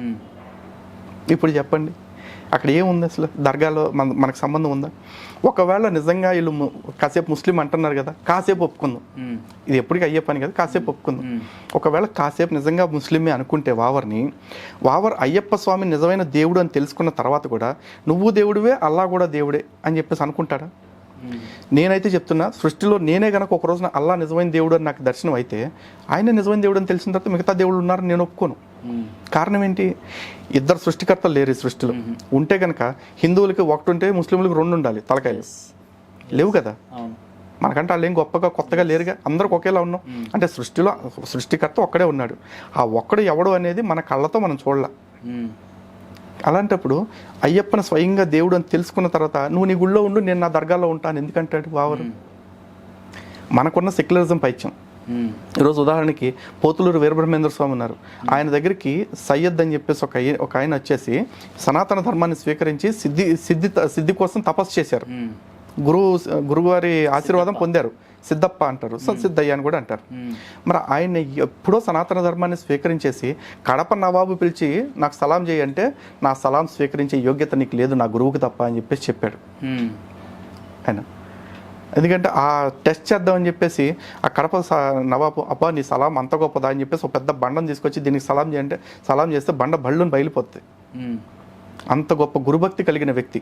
అలాంటి ఆయన ఆ రోజుల్లోనే సనాతన ధర్మంలోకి వస్తే ఈ రోజుకి కూడా మనకి మార్కెట్లో దొరికే ఫోటోల్లో ఆ సిద్ధప్పని ముస్లిం అని తెలియటం కోసం ఆ బొక్కల టోపీని లేదా రూమి టోపీని పెట్టి ఇంత మ్యాక్ గడ్డం పెట్టేసి ఇప్పటికీ చూపిస్తూ ఉన్నారు. మరి మన ప్రాబ్లం, మన సైకలాజికల్ ప్రాబ్లం ఈ సెక్యులరిజం అనేది. ఈ సెక్యులరిజంతో మనం నాశనం చేసుకుంటున్నాం మన ధర్మాన్ని. పైగా ఈ మధ్య కొత్తగా భజనలు కూడా వచ్చేసినాయి. అయ్యప్ప స్వామి భజనల్లో ఇందాక మీరు చెప్పారు కదా, ఒక భజన విన్నా. ఒక గురుస్వామి కూర్చుని అందరూ ఒకసారి చేతులు పైకెత్తండి అన్నాడు. అందరూ ఆ షర్టు లేకుండా చేతులు పైకెత్తుకున్నారు, పాట వేసుకున్నాడు. లా ఇలాహా ఇల్లల్లా వావర్ మహమ్మద్ రసూలల్లా అన్నాడు. సరే, నువ్వు ఏదో గులకి పాడావు కరెక్టే. వావరు మహమ్మద్ ఇద్దరు రసూల్ అంటే ముస్లిమ్స్ ఊరుకుంటారా? గుస్తాకి నబీకో ఏక్ హీ సజా సర్ తన్ సే జుదా కోచ్కి పక్కన పడేస్తారు మెడకాయని. నువ్వు అనుకుంటున్నావు వావరు ప్లస్ మహమ్మద్ ఇద్దరు రసూల్ అని చెప్పేసి. Muhammad himself is Rasool as per Islam, అంతే కదా. మరి దిక్మాల్ భజనలు ఇవన్నీ ఎవరు చేయమన్నాడు, ఎందుకు చేస్తున్నారు? ఇంకోటి నబీకి ఏకీ సజా అని చెప్పిన కదా, చాలా మందికి తెలియదు అన్నమాట. ఒక్కసారి చెప్పండి సర్ తన్సే జుదా అంటే ఏంది, అసలు వాళ్ళు ఎప్పుడు యూజ్ చేస్తారు దీన్ని? నిజంగా ఇదేంటంటే నబీ అంటే మహమ్మద్ ప్రవక్త పేరు నబీ అని కూడా అంటారు, లేకపోతే రసూల్ అని కూడా అంటారు. ఆయన్ని గుస్తాకి రసూల్కు ఏకీ సజా. రసూల్ అంటే ఏంటంటే వాళ్ళ దృష్టిలో ప్రవక్త లేదా పవిత్రుడు అనే కోణంలో వాడతారు. నిజానికి మహమ్మద్ ప్రవక్త గారు అసలు పేరు వచ్చేసి మహమ్మద్ కాదు, ఆయన పేరు ముస్తఫా. ఆయన ఎప్పుడైతే ఆయనకి వాళ్ళ దేవదూత నుంచి సందేశం వచ్చిందని చెప్తారో అప్పటి నుంచి మహమ్మద్గా వారిని పరిగణించారు. ప్రవక్తగా ఆయన ఉన్నారు ఆ మతానికి. ఆ ప్రవక్తకి సంబంధించి ఏదైనా క్వశ్చన్ వచ్చినా, ఏదైనా విమర్శ వచ్చినా సరే వీళ్ళు ఇమ్మీడియట్గా ఆ వ్యక్తి యొక్క మెడకాయని నరికేయాలి, సర్ తన్సే జుదా అంటే శరీరం నుంచి మెడకాయని వేరు చేసేయాలి అనేది ఒక నినాదంగా పెట్టుకుని ప్రచారం చేస్తూ ఉంటారు. మొన్న నూపూర్ శర్మ గారి విషయంలో, లేకపోతే రాజా సింగ్ గారి విషయంలో కానీ, నవీన్ జిందాల్ గారి విషయంలో కానీ, ఇదంతా కూడా వాళ్ళు మాట్లాడిన స్టేట్మెంట్స్ ఇవే. గుస్తాకే నబీకో ఏకీ సజా సర్ తన్సే జుదా అని చెప్పేసి చెప్పారు. నాకు ఇక్కడ అర్థం కాదు అదే ప్రాబ్లం.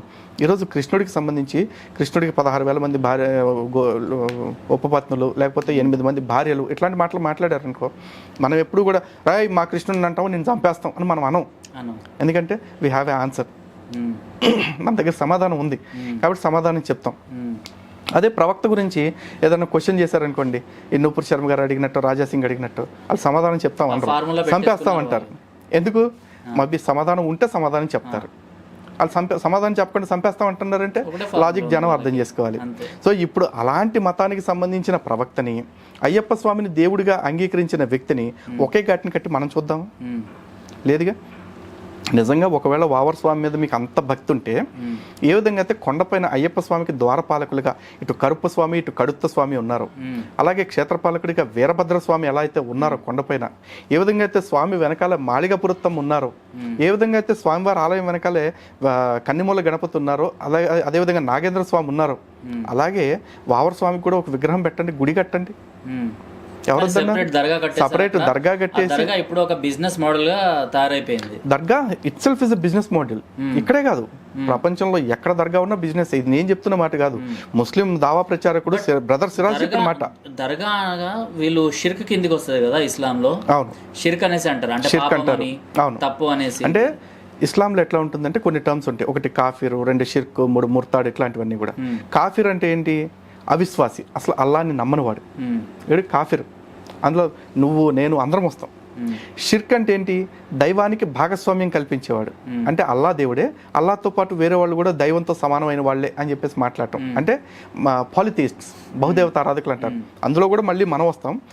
ప్లస్ ఇస్లాంలో ఉండేవాళ్ళు కూడా కొంతమంది వస్తారు. ఈ దర్గాలు ఆరాధన చేసేవాళ్ళు ఎవరైతే ఉన్నారో వాళ్ళు కావచ్చు, మహమ్మద్ ప్రవక్తతో పాటు ఇంకా తర్వాత కూడా వేరే ప్రవక్తలు వచ్చారని చెప్తున్న వాళ్ళు ఎవరైతే ఉన్నారో వాళ్ళని, వీళ్ళందరూ కూడా షిర్క్కు పాల్పడుతున్నట్టుగా అనుకుంటారు. ఇక మూడోది ముర్తాడ్. ఇది చాలా మందికి తెలియదు కూడా. ముర్తాడ్ అంటే ఏంటి? ఇస్లాంని విడిచిపెట్టేసిన వ్యక్తి ఎవరైతే ఉంటాడో వాడిని ముర్తాడ్ అంటారు. వాడిని చంపేయాలి ఖచ్చితంగా. ఇది వాళ్ళకి మత గ్రంథాలు ఆదేశిస్తున్నాయి. ఇందులో కాఫిర్కి ఒకటే శిక్ష, ముష్రిక్కి ఒకటే శిక్ష. ముష్రిక్ అంటే షిర్క్కి పాల్పడేవాడు, కుఫ్ర్ చేసేవాడు కాఫిర్. ఈ ముర్తాడు, ఇలా ముగ్గురికి ఒకటే శిక్ష, మరణ శిక్షే, చంపేయాలి. ఇంత దారుణంగా ఉంటుంది. సో ఇప్పుడు ఈ దర్గా అన్నది ఒక బిజినెస్ మోడల్గా మారిపోయిందంట. 100%. ఈ బిజినెస్ మోడల్ కాకపోతే, ఇది మనం అంటున్న మాట కూడా కాదు, బిఆర్ సిరాజ్ స్వయంగా చెప్పిన మాట. ఏ దర్గాకి వెళ్దా ఏముంటుంది అక్కడ ఆధ్యాత్మికత? ఎక్కడ చూసినా విభూతులు, తాళ్ళు, తద్దినాలు, ఇంతే. ఇప్పుడు వేములవాడ దర్గా చూసుకున్నా కూడా అందులో డబ్బులు ఇస్తే అతను తాళ్ళు, ఈ ఏమంటారు తావీజులు ఇస్తుంటారు. అలానే శబరిమలకి వెళ్ళిన వాళ్ళు కూడా అక్కడ లోపలికి వెళ్ళినప్పుడు అక్కడ కూడా ఏదైనా చందా ఇస్తారు, కానుకలు ఇచ్చుకుంటారు, ఇస్తారు. అంటే 1,00,000 మంది అక్కడికి వెళ్తుంటారు. ఇక్కడ మన వాళ్ళకి మనకే తెలియకుండా ఒక దరిద్రాన్ని అలవాటు చేస్తారు సిద్ధు. ప్రాబ్లం ఏంటంటే తావీజ్, తాయెత్తు అంటారు కదా. ఇప్పుడు నా చేతికి రక్ష ఉంది కదా, ఇది రక్ష. ఇదేంటి? కేవలం ఒక తాడే, దీనికి ఎటువంటి తాయెత్తులు ఉండవు, ఏమీ ఉండవు. కానీ తర్వాత ఎట్లా వచ్చిందో తెలీదు, తాయెత్తు అని చెప్పేసి దాంట్లో ఒక రక్షరేఖ పెడుతున్నాం అంటూ ఇట్లాంటివన్నీ పెడుతున్నాం, ఇవన్నీ వచ్చేసినాయి. నిజానికి సనాతన ధర్మంలో ఏ గ్రంథంలోనూ, ఏ పురాణంలోనూ, ఏ ఇతిహాసంలోనూ కూడా ఈ తాయెత్తులు లాంటివి లేవుగా. ఇప్పుడు రాముడికి కష్టం వచ్చింది, వశిష్ఠుడు అంత మంత్రవేత్త కదా, అంత యోగి కదా ఆయన, విశ్వామిత్రుడు అన్ని అస్త్రాలు ఇచ్చాడు కదా, అన్ని అస్త్రాలు ఇచ్చాడు. కానీ ఎక్కడైనా సరే ఇగో రామ అడవికి వెళ్తున్నావు కదా, ఈ తాయెత్తు కట్టుకో నువ్వు సీతమ్మ అని చెప్పేసి ఇచ్చాడా? లేకపోతే నువ్వు సీతమ్మ ఈ అదృష్టరత్నం పెట్టుకొని మీకు అన్ని మారిపోతాయని చెప్పారా? అంటే వేదం వాళ్ళకంటే ఎక్కువ తెలిసిన వాళ్ళు ఇప్పుడు అదృష్టరత్నాలు ఇచ్చేవాళ్ళు, తాయెత్తులు ఇచ్చేవాళ్ళు. మరి వీళ్ళందరూ ఎందుకు చేయలే? మనకి అదృష్టరత్నాలు అనుకోండి, ఇంకెవరికి భయం పుట్టుకొస్తుంది, మళ్ళీ ఇంకేం ఎక్స్పోజ్ చేస్తున్నారు అనుకుంటారు. అదృష్టరత్నాలనే కదా, ఏ రాళ్ళు అయినా సరే చెప్తున్నాయి కదా. ఇవన్నీ ఆ రోజు వశిష్ఠుడు కానీ, విశ్వామిత్రుడు కానీ, రాముల వారికి ఎందుకు చెప్పలే? పోనీ శ్రీకృష్ణ పరమాత్మ సాక్షాత్తు దేవుడు, భగవంతుడైన స్వయంగా వేదసారం మొత్తాన్ని గీత రూపంలో చెప్పిన వ్యక్తి, ఉపనిషత్ సారాన్ని.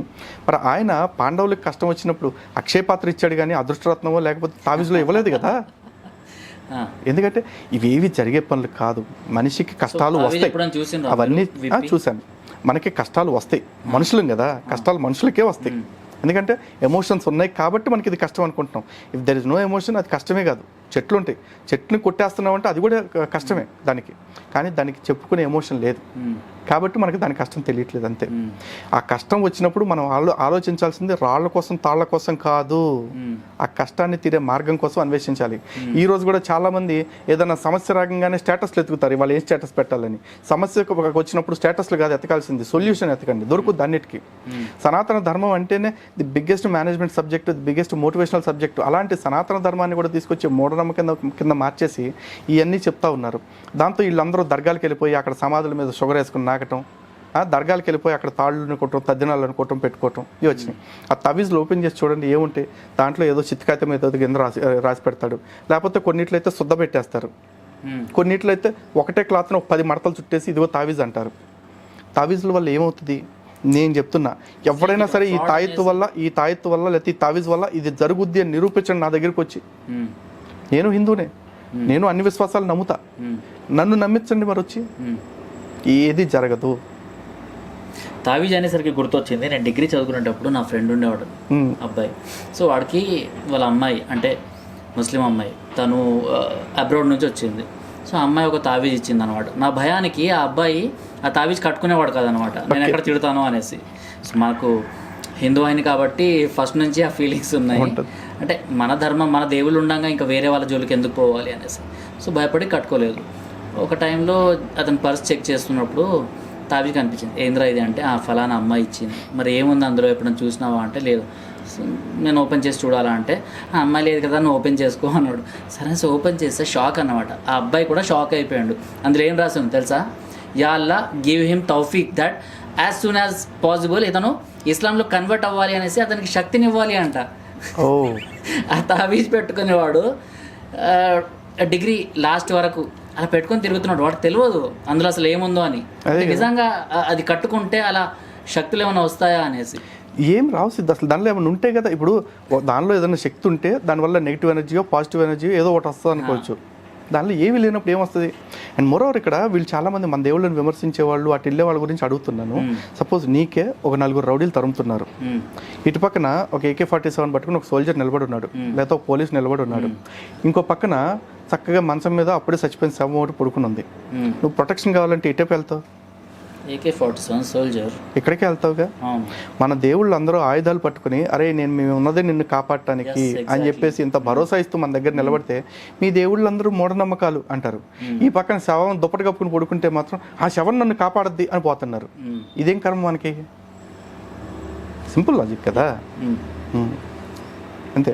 సో దర్గా అంటే ఏదో బిజినెస్ కోసం పెట్టుకున్నారు, ఆ బిజినెస్ కోసం మన ఇటువంటివన్నీ మురిపిస్తూ ఉన్నారు. నీకు అసలు దర్గాల గురించి ఐడియా ఉందా? మామూలుగా దర్గాల పేర్లు ఐడియా ఉందా? అంటే కొన్ని దర్గాల గురించి విన్నాను నేను, అజ్మీర్ దర్గా అని అలాంటివన్నీ విన్నాను. అజ్మీర్ అండ్ బారాపహాడ్ దర్గా కొన్ని విన్నాను కానీ నేను ఎప్పుడు చూడలేదు. ఇప్పుడు బారాషాహి దర్గా, అజ్మీర్ దర్గా గురించి కాసేపు మాట్లాడుకుందాం. అజ్మీర్ దర్గాకి స్టోరీ తెలుసా? నీకు ఐడియా ఉందా? ఎవరో చిష్తి అండ్ వాళ్ళ దగ్గర నుంచి వచ్చిన వాళ్ళు. వాళ్ళ గురించి నేను కొన్ని కథలు విన్నాను. బట్ అసలు చిష్తి ఎవరన్నా నీకు విషయం తెలుసా? అసలు ఈ ఖ్వాజా మొయినుద్దీన్ చిష్తి అనేవాడు భారతదేశానికి వచ్చి చచ్చిపోయేదాకా భారతదేశంలో అసలు దెయ్యం అనే కాన్సెప్ట్ లేదు. దెయ్యాలు బట్టి పీడిస్తాయి, ఆ దెయ్యాలు దర్గాల దగ్గర వదిలిస్తారనే కాన్సెప్టే లేదు. మనకి ఏదన్నా బయట సైకలాజికల్ ప్రాబ్లమ్స్ వచ్చినాయి అనుకో, గాలి సోకింది అదిదని ఆంజనేయ స్వామికి మొక్కుకుంటే అయిపోయింది అనుకునే వాళ్ళు అన్నీ కూడా. కానీ ఖ్వాజా మొయినుద్దీన్ చిష్టి వచ్చిన తర్వాత 1142 ADలో, అది ఎప్పుడు 1142లో అంటే ఆల్మోస్ట్ ఇస్లాం స్టార్ట్ అయిన తర్వాత ఒక 700-800 సంవత్సరాల తర్వాత వచ్చింది.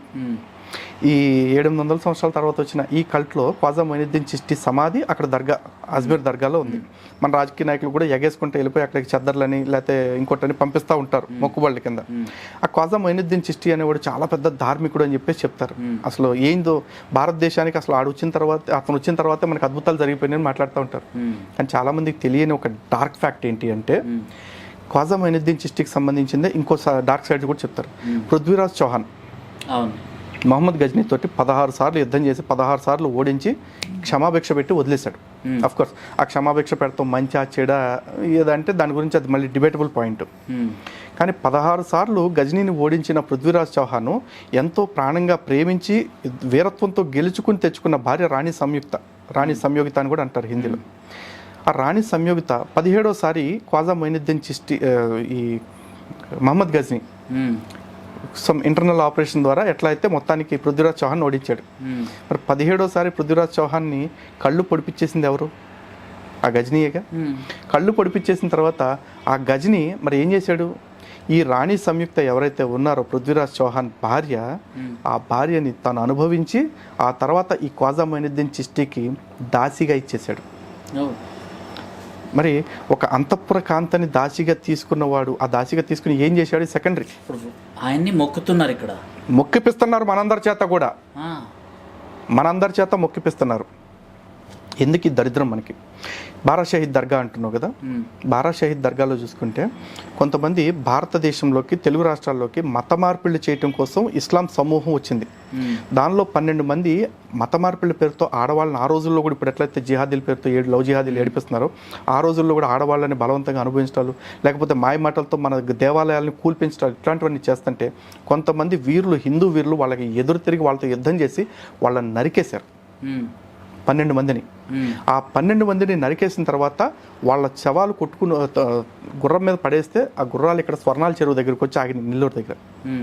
ఆ తర్వాత ఎప్పుడుకో వాళ్ళు చచ్చిపోయినప్పుడు కూడా కాదు, చచ్చిపోయిన చాన్నాళ్ళ తర్వాత అక్కడ సమాధులు కట్టారు 12 మందికి. ఆ 12 మందిని అమరవీరులు అంటున్నారు, బారా షహీద్. నిజంగా అమరవీరులు అనే పదానికి మనం కూడా షహీద్, భగత్ సింగ్ అది ఇదని వాడతాం. షహీద్ అనేది అసలు హిందీ వర్డ్ కాదుగా. షహీద్ అన్నది పర్షియన్, ఉర్దూ వర్డ్, అది అరబిక్ మిక్స్ వర్డ్, అది ఇస్లామిక్ టెర్మినాలజీ. అది అంటే ఇస్లాంలో ఈ మతం కోసం చనిపోయిన వాళ్ళకి షహీద్ అని చెప్పి ఇస్తూ ఉంటారు. ఆ బారా షహీద్ అని చెప్పేసి ఒక దర్గా కట్టారు. సరే, బారా షహీద్ దర్గా కట్టారు. ఆ దర్గా దగ్గర రొట్టెల పండుగను ఇప్పుడు కొత్తగా స్టార్ట్ చేశారు. ఏంటి అసలు అక్కడ దర్గాకి రొట్టెలకి సంబంధం ఏంటి? నెల్లూరు కడప దగ్గర వేరేది, అది అమీన్పీర్ దర్గా. అమీన్పీర్ దర్గా. ఇప్పుడు ఎవరైతే మన వాళ్ళని మతం మార్చి సనాతన ధర్మాన్ని లేకుండా చేసి ఇస్లాం రాజ్యాన్ని స్థాపించాలని వచ్చారో అలాంటి వాళ్ళని హిందూ వీరులు వాళ్ళని అడ్డగించి నరికి చంపితే ఈ రోజున ఆ మతస్థుల్ని మన చేతే మొక్కిపిస్తున్నారు. జస్ట్ లైక్ అజ్మీర్లో ఏది జరిగిందో ఇక్కడ కూడా అదే జరుగుతుంది. అంటే మన ఎవడైతే నాశనం చేయడానికి వచ్చాడో వాళ్ళనే మన చేత పొగిడిపిస్తున్నారు. ఈ రోజు కొంతమంది క్రైస్తవ ప్రచారకులు అంటే బ్రిటిషర్లు మన ఆత్మీయ తల్లిదండ్రులు, వాళ్ళు వచ్చాకే భారతదేశానికి మనకి వస్తువులు వచ్చినాయి, వనరులు వచ్చినాయి, అభివృద్ధి వచ్చిందని చెప్పేసి Stockholm syndrome, nothing. Stockholm syndrome ఇది, అంతకుమించి ఏం లేదు. అలాగే ఇప్పుడు వేములవాడ దర్గా చూసుకుందాం. వేములవాడ దర్గా ఏముంది? మన ఆడవాళ్ళని వేధిస్తూ ఉండి మన దేవాలయాన్ని, మన మూల విరాట్ని మూత్రం పోసి అపవిత్రం చేస్తే ఎవడైతే మన విగ్రహాన్ని, మన దైవాన్ని అవమానించాడని మన వాళ్ళు చంపేశారో ఆ చచ్చిన నంబడి కొడుకుని అక్కడే పాతేసి మనతోనే మళ్ళీ ఈరోజు మళ్ళీ మొక్కిపిస్తూ ఉన్నారు కదా. అంటే ఎక్కడికి వెళ్ళినా మన బతికిద్దేనా? పంతులు ఏం చేస్తున్నారు, పూజారులు ఏం చేస్తున్నారు? వాళ్ళంతా దేవాదాయ శాఖలో ఇరుక్కుపోయారు. వాళ్ళు కొన్ని ఓపెన్గా చెప్పలేరు సిద్ధు. ఇప్పుడు మనలాంటి వాళ్ళు నిజాలు చెప్తుంటే ఈ నిజాన్ని యాక్సెప్ట్ చేస్తా పోలీసులు కానీ ప్రభుత్వాలు కానీ. ఇప్పుడు దీన్ని కూడా ఇది తప్పుడు చరిత్ర అంటూ మొదలు పెడతారు. ఎందుకంటే భారతదేశంలో మనకంటూ ఒక చరిత్రను లేకుండా చేయడం కోసం గత దశాబ్దాల కాలంగా ఆల్మోస్ట్ ఒక 100-150 సంవత్సరాలుగా అనేక ప్రయత్నాలు చేస్తూనే ఉన్నారు. ఈ రోజున భారతదేశానికి చరిత్ర ఏది అంటే మనం ఒక మెకాలే చరిత్ర చదువుకోవాలి, మ్యాక్స్ ముల్లర్ చెప్పింది చదువుకోవాలి, లేకపోతే రొమెల్లో థాపర్ చెప్పింది చదువుకోవాలి. మన భారతీయ చరిత్రను రాసింది ఎంతమంది? మనం ఏదన్నా మాట్లాడుతూ ఇదిగో రామసేతు ఉంది, ద్వారక ఉందంటే ఇది రామసేతు రాముడు కట్టింది కాదంట అంటారు. రాముడు కట్టింది కాకపోతే నీ అమ్మ మొగుడు కట్టిందా? నువ్వు ఆడమ్స్ బ్రిడ్జ్ అంటే మేము నమ్మాలా? దాని మీద ఆదాం వచ్చి నడిచాడు అంటే మేము వినాలా సొల్లు? అది రాములు వారు స్వయంగా కట్టించారు అని మా ఇతిహాసం చెప్తుంది. ఆ ఇతిహాసాన్ని మాత్రం నువ్వు నమ్మవు. నీ బైబిల్కి సంబంధం లేకపోయినా అది బ్రిటిష్ వాడు ఆడమ్స్ బ్రిడ్జ్ అని పేరు పెట్టాడు కాబట్టి అసలు నేను అడుగుతున్నా, ఆడమ్ అనేవాడు ఇరాన్లో పుడితే ఈడెన్ గార్డెన్లో ఆడు శ్రీలంక దాకా ఎందుకు నడుచుకొచ్చాడు? రాగబల్సి వచ్చాడా? ఎటూ లేకుండా ఒక చిన్న ద్వీపానికి ఎందుకు వెళ్ళాడు? ప్రపంచం అంతా ఇంత విశాలంగా ఉంది కదా. అసలు పైపెచ్చు ఆడమ్ అనేవాడు పుట్టిన కాడి నుంచి పక్క దేశానికి వచ్చాడు అని బైబిల్లో ఎక్కడ చెప్పాలంటే. ఇంకా కైన్ అనేవాడు ఉంటాడు, ఈ ఆడమ్ కొడుకుల్లో ఒకడు. ఆ కైన్ అనేవాడు ఈ ఆడమ్తో పాటు, ఈ కైన్తో పాటు పుట్టిన ఇంకొక కొడుకు ఉంటాడు, హేబెల్ అని చెప్పేసి, హేబెల్ అంటారు తెలుగులో. వాడిని చంపేసినందుకు యెహోవా అంటాడు నువ్వు దేశదిమ్మరవై తిరుగుతావు అంటే ఆడు పుట్టిన దేశాన్ని వదిలేసి పక్క దేశాలకు పోయాడు. మరి ఆదాం ఇక్కడికి వచ్చి నడిచాడని చెప్పేసి ఎవడు చెప్పాడని ఆడమ్స్ బ్రిడ్జ్ అని పేరు పెడుతున్నావు? మీరు చెప్పే ప్రతి సొల్లు మేము నమ్మాలి. మేము ఆధారాలతో చూపిస్తూ మా గ్రంథాల పరంగా మాట్లాడిన చరిత్రను మాత్రం నువ్వు నమ్మవా? ఇక్కడ హిందువులకి ఎంత దౌర్భాగ్యమో చూడు. ఎవడైతే మన ధర్మాన్ని నాశనం చేయాలని వచ్చాడో, ఎవడైతే మన ధర్మాన్ని నాశనం చేయాలని వస్తే మన పూర్వీకులు వీరత్వంతో చంపారో, తొక్కి తరిమి కొట్టారో వాళ్ళని మనతోనే మొక్కిపిస్తున్నారు. హిందువులు ఆలోచించుకోవాలి. నా the ball is in Hindus court. కానీ విచక్షణ కోల్పోయి అసలు ఆలోచన జ్ఞానం కూడా కోల్పోతున్నారు కదా మన వాళ్ళు. అసలు ఎవరిని మొక్కుతున్నారు, ఎందుకు మొక్కుతున్నారు? మన దేవీ దేవతలు ఇప్పుడు ఇది ఎగ్జాంపుల్గా తీసుకుంటే తల్లిదండ్రులను అడిగితే తల్లిదండ్రులు ఇస్తారు, బట్ తల్లిదండ్రులను అడగకుండా పక్కింటి ఆంటీ అంకుల్ని అడిగినట్టుంది ఇదంతా. అంతే కదా. అంటే పక్కింటి ఆంటీ అంకుల్ని అడగటం కూడా కాదు. ఇప్పుడు వీడి ఫాదరు వీడికి ఒక బొమ్మ అడిగితే కొనిపెట్టాలి, లేకపోతే చాక్లెట్ అడిగితే కొనిపెట్టాలి. పక్కింటోడు చాక్లెట్ కొనిపెట్టాడు కాబట్టి ఆడే నా బాబు అంటే ఎంత దరిద్రంగా ఉంటుంది. డాడీ అంటే అట్టగా ఉంది ఇది. ఇదే వద్దనేది మనం. ఇట్లా ప్రతి దర్గా వెనకాల ఇటువంటి కథే ఉంది. ఈవెన్ అలంపూర్లో కూడా చూసుకుంటే షాలి పైల్వాన్ అదే. అలంపూర్లో ఉన్న ప్రజల్ని మా అందరినీ ఇబ్బంది పెడతాం కూడా, హింస పెడతాం కోసం పడవల మీద వచ్చిన ఒక పడవల దొంగ షాలి పైల్వాన్ అనేవాడు. ఆడిక్కడికి వచ్చి తప్పుడు పనులు చేస్తూ ఉంటే వాడిని సావుగొట్టేస్తే అదే శవాన్ని అక్కడ పాతిపెట్టి అక్కడ పాలిస్తున్నారు ముస్లిం రాజు. ఇప్పుడు మనతోటి మొక్కిపిస్తూ ఉన్నారు. ఈ రోజు కూడా అక్కడ ఉరుసు జరుగుతుంటే ఉరుసు అయిపోయిన తర్వాత దేవాలయాల్లోకి ఆ బిర్యానీ మాంసం ముద్దలు ఇసురుతున్నారు. ఈ రోజు కూడా మత సామరస్యం అంటారు కదా, మతం ఉంది, సామరస్యం ఎక్కడుంది? హిందువులు మాత్రమే పాటిస్తున్నారు. ఇందాక మీరు చెప్పినట్టు గంగా జమున తహజీబ్ అని చెప్పేసి వాళ్ళలో ఒక్కడు కూడా వచ్చేసి గంగా జంజం తహజీబ్ అని చెప్పి ఒక్కడో అంటలేదు. భావదాస్యం, బానిసత్వం అంతే. ఫైనల్గా అన్న, ఇప్పుడు శబరిమలలో దర్గా ఉంది, వావర్ స్వామి దర్గా అనేసి దాని గురించి మనం మాట్లాడుకున్నాము. అలానే దర్గా ఉన్న ప్లేస్ని వక్ఫ్ బోర్డు క్లెయిమ్ చేసుకోవచ్చా? అలాంటిది ఏమైనా జరుగుతుందా? అయ్యో సిద్ధు, వక్ఫ్ బోర్డు దర్గా ఉన్న ప్లేస్ మాది అని క్లెయిమ్ చేయట్లా, మొత్తం శబరిమల మాది అని క్లెయిమ్ చేసేసింది ఆల్రెడీ. నిజమేనా అది? నిజంగానే. అంటే సిద్ధి వినాయక్ టెంపుల్ అయితే కొంచెం ఫేక్ అనేసి ఆ టెంపుల్ వాళ్ళు బయటకు వచ్చి లేదు అలాంటిది ఏం జరగట్లేదు అన్నారు. బట్ శబరిమలది కూడా నేను ప్రాబ్లం ఎట్లా ఉంటుందంటే ఈ ఎకో సిస్టమ్ నుంచి వచ్చే ఫీడ్బ్యాక్ చూసుకుందాం. నిన్న మహారాష్ట్ర వికాస్ అఖాడా ఉంది కదా, ఎంవిఏ, ఈ కొయిలేషన్, ఈ శివసేన ఉద్ధవ్ థాక్రేది ఎన్సీపీ కాంగ్రెస్ కొయిలేషన్ ఉంది కదా, ఆ అలయన్స్కి ఒక 16 పాయింట్లు 17 పాయింట్లో రిక్విజిట్ ఇచ్చారు ముస్లిం సంఘాలు అన్నీ కలిపి. ఒక వార్త వచ్చింది. అంటే ముస్లిమ్స్కి ఏదైతే ఇన్పుట్ వెళ్ళాలో అది వెళ్ళిపోయేదాకా ప్రచారం అయిపోయింది. అంటే ఏంటి, ముస్లిమ్స్ ఈ కూటమికి సపోర్ట్ ఇస్తున్నారు, ఈ కూటమికి సపోర్ట్ ఇవ్వడం కోసం వీళ్ళు కొన్ని డిమాండ్స్ పెట్టారు. ఆర్ఎస్ఎస్ని బ్యాన్ చేయాలి, ముస్లింలకి పోలీస్ డిపార్ట్మెంట్లో అవకాశాలు ఇవ్వాలి, ఇవన్నీ డిమాండ్స్ పెట్టారని వచ్చింది. దానికి ఎన్సీపీ అధినేత శరద్ పవార్ థ్యాంక్స్ చెప్పినట్టు కూడా వచ్చేసింది. అంటే ముస్లిం సమాజానికి ఇన్పుట్ వెళ్ళిపోయింది. ఓకే, ఈ కూటమికి మనం ఓటేయమని చెప్పేసి మన వాళ్ళు చెప్తున్నారు అని చెప్పేసి ఏదైతే మ్యాటర్ వెళ్ళిపోయిందో ఇష్యూ మొత్తం కూడా జనాల్లోకి, థర్డ్ డే నుంచి మొత్తం మ్యాటర్ మళ్ళీ మారిపోయింది. ఇదంతా ఫేక్ న్యూస్ అన్నారు. ఈ ఫేక్ న్యూస్ అనేది ఎవడు సర్క్యులేట్ చేస్తాడు, ఎందుకు సర్క్యులేట్ చేస్తాడు? ఆ ముస్లిం సంఘాలకి సపోర్ట్గా ఉండే మ్యాగజైన్స్, వైర్ లాంటివే, ఈ జుబేర్ లాంటోడు, ఆల్ట్ న్యూస్ నుంచి ఇట్లాంటి వాళ్ళే. కానీ ఈ ఫేక్ న్యూస్ అనేది మనకి చెప్పడం కోసం.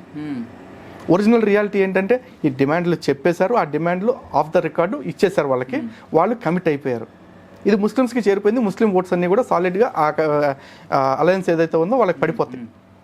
ఇక్కడ కూడా అంతే, ఒక వార్త క్రియేట్ చేస్తారు, స్ప్రెడ్ చేస్తారు, పని జరిగిందనుకో అయిపోయింది, పని జరిగేలాగా లేదనుకో అసలు ఇదంతా ఫేక్ అంటారు. అంటే కొండకి వెంట్రికేస్తారు, వస్తే కొండ, పోతే పోచ్చు వెంట్రికే. ఇదొక ఎకో సిస్టమ్ ప్లే చేస్తున్న డ్రామా. నిజంగా శబరిమలని వక్ఫ్ ఇప్పుడు క్లెయిమ్ చేసుకుందాం అనుకుంటుందా? చేస్తారు.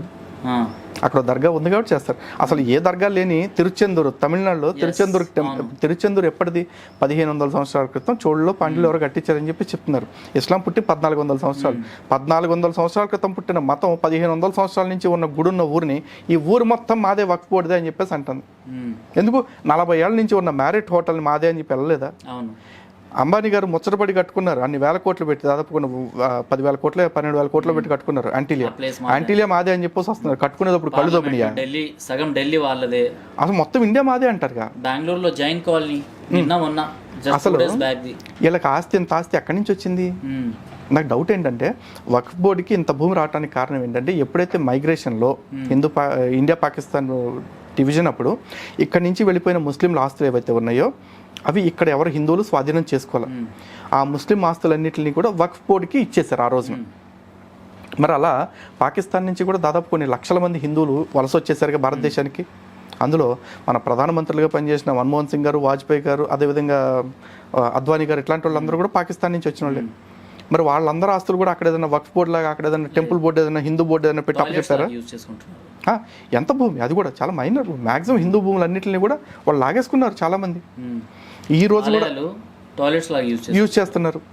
మరి భారతదేశంలో మీకు వచ్చిన ప్రివిలేజ్ పాకిస్తాన్లో హిందువులకు ఎందుకు లేదు? అక్కడ హిందువులు మైనార్టీలేగా. అక్కడ హిందువులకి మైనారిటీ హక్కులు ఉండవు, ఇక్కడ మీకు మాత్రం సెకండ్ బిగ్గెస్ట్ మెజారిటీగా మారిన తర్వాత కూడా ఇప్పుడు ఇంకా వాళ్ళు మైనారిటీలు కాదు, 20%కి నియరెస్ట్గా వచ్చేసారు. ఇప్పటికి కూడా వీళ్ళు ఇంకా మైనారిటీ హక్కులు క్లెయిమ్ చేస్తూ ఉన్నారు. హక్కులు క్లెయిమ్ చేస్తున్న వీళ్ళు ఆడిది ఈడికి సంబంధించిన భూమి మాది అని క్లెయిమ్ చేయడం పెద్ద వింత. ఎందుకంటే అడగటానికి హిందువుల్లో దమ్మున్నాడు ఎవడు? అన్న అమీన్ పీర్ ఈ దర్గా గురించి మీరు మాట్లాడాను కదా, సో దాని గురించి ఒక క్వశ్చన్. రామ్ చరణ్ తేజ్ గారు స్వామి దీక్షలో ఉండి అక్కడికి వెళ్ళడము చాలా మందికి నచ్చట్లేదు, నిజంగా రామ్ చరణ్ తేజ్ ఏదో తప్పు చేసేయండు అనేసి చాలా మంది అనుకుంటారు. దీనిపైన మీ వ్యూ ఏంటి? ముమ్మాటికి రామ్ చరణ్ గారు చేసింది తప్పే, దానిలో నో సెకండ్ థాట్. కాకపోతే రామ్ చరణ్ గారిని మనం ఏదైతే ట్రోల్ చేస్తున్నామో చాలా మంది ట్రోల్ చేస్తున్నారు, డిజర్వ్ దట్. హిందువులే చాలా మంది ట్రోల్ చేస్తున్నారు. అవును, అంటే అదే రామ్ చరణ్ తేజ్ని RRR సినిమాలో ఒక రామున్ లాగా అల్లూరు సీతారామరాజు కనిపించినా కూడా నార్త్ ఇండియాలో అల్లూరు సీతారామరాజు తెలియదు కాబట్టి ఆయన్నే ఒక శ్రీరాముడు లాగా, అంటే బ్యాక్గ్రౌండ్లో అదే సాంగ్స్ వస్తుంటాయి. అవును, రామం రాఘవం అనేసి. సో అక్కడ వాళ్ళు ఏమనుకున్నారు అంటే రాముడు క్యారెక్టర్ని అక్కడ తీసుకొచ్చిండ్రు అనేసి అనుకుంటున్నారు. అలాంటి ఒక ఖ్యాతిని గడించిన రామ్ చరణ్ తేజ్ అయ్యప్ప స్వామి మాలలో ఒక చిన్న తప్పు చేశారు అనుకోండి, అది కూడా AR రెహమాన్కి ఇచ్చిన మాట వల్ల అక్కడికి వెళ్ళారు. బట్ దాన్నే అంటే ఇంతలా చేసి ఆయన కుటుంబాన్ని తిడుతున్నారు. ఇప్పుడు ప్రాబ్లం ఏంటంటే సిద్ధు, స్టార్టింగ్లో నువ్వు ఒక మాట చెప్పావు, చాలా మంది అయ్యప్ప స్వాములు గురుస్వాములను అడిగాను ఈ వావర్ గురించి మాట్లాడాలంటే కొంతమంది మేము ఇట్లా నెగిటివ్గా అయితే మాట్లాడమన్నారు, ఎప్పటి నుంచో వస్తుంది కదా కంటిన్యూ చేద్దాం అన్నారు. అరే ఎప్పటి నుంచో గురుస్వాములుగా ఉన్న స్వాములు మామూలు వాళ్ళు, వీళ్ళకి మనం ఎంత అవేర్నెస్ ఇస్తుంటేనే వాళ్ళు ఇంకా మేము వెళ్తాము దర్గాకి, ఎప్పటి నుంచో వస్తుంది కదా అని నమ్ముతున్నారు. మరి రామ్ చరణ్ గారి దగ్గరికి మనం ఏదైతే టాపిక్ మాట్లాడుతున్నామో ఈ వావర్ అనే అతను ముస్లిం కాదు, ఆ దర్గాకి వెళ్ళకూడదు అనే టాపిక్ బహుశా వారి నాలెడ్జ్కి వెళ్ళిందో లేదో మనకు తెలియదు కదా. And more over Ram Charan గారిని అంత ట్రోలింగ్ చేసేసి రామ్ చరణ్ అనేవాడు ఒక మతం మారిపోయాడు, లేకపోతే రామ్ చరణ్ అనేవాడు ఇట్లా అట్లా అంటే చాలా అబ్యూజివ్గా మాట్లాడుతూ ఉన్నారు. నిజంగా అంత అబ్యూజివ్గా మాట్లాడాల్సిన సందర్భం ఉందా? ఈ రోజున అయ్యప్ప స్వాములు చాలా మంది ఇవాళ రామ్ చరణ్ ఇక్కడికి వెళ్ళారు కాబట్టి మనకు తెలిసింది, ఫొటోస్ అండ్ సెలబ్రిటీ కాబట్టి. ఎంతో మంది నార్మల్ స్వాములు ఈ రోజు కూడా షిరిడి వెళ్తూ ఉంటారు మాల్లో ఉండి. షిరిడీలో వెళ్తే అక్కడ సాయిబాబా పేరుతో సాయిబాబా విగ్రహం ఉంది, సాయిబాబా విగ్రహానికి ఆపోజిట్లో కింద ఏముంది? సమాధి ఉంది. సమాధిగా? మరి సాయిబాబా సూఫీ బాబా కాదా? సూఫీ సంప్రదాయం ప్రకారం చేసిన సమాధి కదా. మరి అక్కడ సమాధికి వెళ్ళినప్పుడు ఎవరిని క్వశ్చన్ చేయట్లేదే. చాలా మంది హిందువులు ఇప్పటికి కూడా మనం ఇంత చెప్తుంటే రియాలిటీ అర్థమయ్యేలా చేస్తుంటే కూడా వావర్ దగ్గరికి ఇంకా వెళ్తామని మాట్లాడుతున్న వాళ్ళు, వాదిస్తున్న వాళ్ళు, అసలు మీకు చరిత్ర తెలియదని మన్నే బ్లేమ్ చేస్తున్న వాళ్ళు చాలా మంది ఉన్నారు. మరి ఇలాంటి వాళ్ళు అందరూ ఎన్నో చేస్తుంటే లేని రామ్ చరణ్ గారు స్వయంగా దేవాలయాలు కట్టించారు, వారు కానీ వాళ్ళ నాన్నగారు కానీ. స్వయంగా కొన్ని దేవాలయాల్లో రామ్ చరణ్ గారు వెళ్ళి పూజలు చేయటం చూసాము, రామ్ చరణ్ గారు వెళ్ళి చేయటం చూస్తున్నాం మనం. రామ్ చరణ్ గారి అభిమానుల్లో హిందువులు ఉన్నారు, ముస్లిమ్స్ ఉన్నారు, ఫ్రెండ్స్లో కొంతమంది ఉండొచ్చు. బహుశా ఆయనకి తెలియక అక్కడికి ఆయన రమ్మనంగానే ఎవరు మన రెహమాన్, వాడి పేరు రెహమాన్, AR రెహమాన్, దిలీప్ కుమార్ అలియాస్ దిలీప్ కుమార్ రమ్మనంగానే వెళ్ళారు. ఎందుకంటే మేబీ వాళ్ళకున్న ఫ్రెండ్షిప్ పరంగా కావచ్చు. తర్వాత ఈ ఫ్రెండ్షిప్లోనే కొన్ని దీక్ష తీసాక వెళ్ళొచ్చు కానీ మనం అనుకోవచ్చు, వాళ్ళ షెడ్యూల్స్ ఏంటో మనకు తెలియదు సెలబ్రిటీస్ కాబట్టి. లేదా అసలు ఈ దీక్షలో ఉండగా ఇట్లాంటి దానికి వెళ్ళటం పెద్ద నేరం అని కూడా అనుకోకపోవచ్చు. ఎందుకంటే మన హిందువులే చాలామంది ముస్లిం వాళ్ళు కనపడంగానే అయ్యప్ప మాల్లో ఉన్నోళ్ళు ఇతను ముస్లిం అని కూడా చెప్పట్లా, ఆయన వావర్ స్వామి వచ్చాడు అంటారా? నిజంగా అంటారు. ఈ రోజు ముస్లిం ఎవరు కనపడ్డా సరే అయ్యప్ప దీక్షలో ఉన్న వావర్ స్వామి అనే అంటాడు వాళ్ళని. ఇప్పుడు నువ్వు అయ్యప్ప అనుకుంటున్నావు కదా, నీతో పాటు అక్కడికి వచ్చినంత అతను కేవలం ముస్లిం అయ్యాడు కాబట్టి అతను వావర్ స్వామి అని అంటున్నావు కదా. మరి ముస్లిమ్స్ అందరూ వావర్ స్వాములు లేకపోతే వావర్లు అందరూ కూడా రసూల్స్ అని చెప్పిచ్చు వాళ్ళతో చెప్తారా? చెప్పరు. అరే ఒక సగటు వాళ్ళు మనకే ఇంకా పూర్తిగా నాలెడ్జ్ రాలేదు కదా, వాళ్ళు ఒక ప్రపంచంలో బతుకుతూ ఉంటారు సెలబ్రిటీలు అనే వాళ్ళు, వాళ్ళకి ఈ విషయం వెళ్ళిందో లేదో మనకు తెలియదు. కానీ ఈ రోజు మన వాళ్ళు ఏమంటారు, బాయ్కాట్ రామ్ చరణ్, బాయ్కాట్ చేసుకుంటూ వెళ్దాం.